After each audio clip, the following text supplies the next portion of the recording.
നമ്മുടെ ജീവിതത്തിൽ വന്നുപോയ വലിയൊരു മുസീബത്ത്, സങ്കടം, പ്രയാസം ഇത് മാറിക്കിട്ടാൻ ഒരാൾ ആഗ്രഹിക്കുകയാണ്.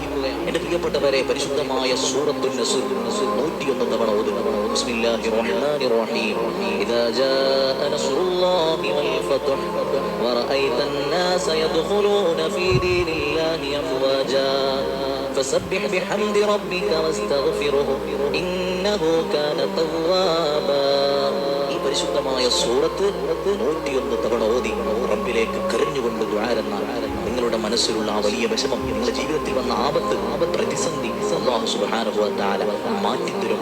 അല്ലാഹുവിന്റെ സഹായം നൽകുമെന്ന് മഹാന്മാർ പഠിപ്പിക്കുകയാണ്. എന്റെ പ്രിയ, കരയണം, കരയേണ്ടിടത്ത് കരയണം. അല്ലാഹുവിനെ പേടിച്ച് കരയാ, അതൊരു പൂർണ്ണതയാണ്, അതൊരു കമാലാണ്. നബി സല്ലല്ലാഹു അലൈഹി വസല്ലം തങ്ങളുടെ പ്രിയപ്പെട്ട മോൻ ഹബീബിന്റെ മടിയിൽ വെച്ച് മരിച്ചപ്പോ നബി തങ്ങൾ ശബ്ദമുയർത്താതെ കണ്ണിന്റെ കണ്ണുനീര് പൊഴിച്ചിട്ടുണ്ട് എന്ന് ഹദീസിൽ കാണാൻ കഴിയും. നബി തങ്ങൾ കരഞ്ഞു. അപ്പൊ സ്വഹാബികൾ ചോദിച്ചു, നബിയേ, അങ്ങ് കരയുകയോ? ഉടനെ പറഞ്ഞു, ഹാദിഹി റഹ്മ, ഇത് കരുണയാണ്, റഹ്മത്താണ്. അല്ലാഹു ഇഷ്ടപ്പെട്ട ആളുകളുടെ ഹൃദയത്തിൽ അല്ലാഹു ഇട്ടുകൊടുക്കുന്ന കരുണയാണ് ഈ കണ്ണുനീർ എന്ന് പറയുന്നത്.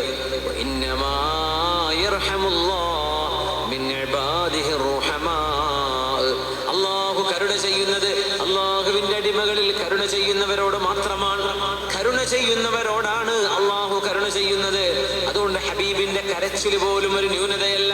തങ്ങൾ കരഞ്ഞു, ശബ്ദമില്ലാതെ, കണ്ണുകൾ ചെമന്ന് കണ്ണുനീരുകൾ ചാരിട്ടൊഴുകിയിട്ടുണ്ട്. അങ്ങനെ മനസ്സുകൾ വേദനിക്കുന്നത് അതൊരു ന്യൂനതയല്ലാത്ത പോലെ കരച്ചില്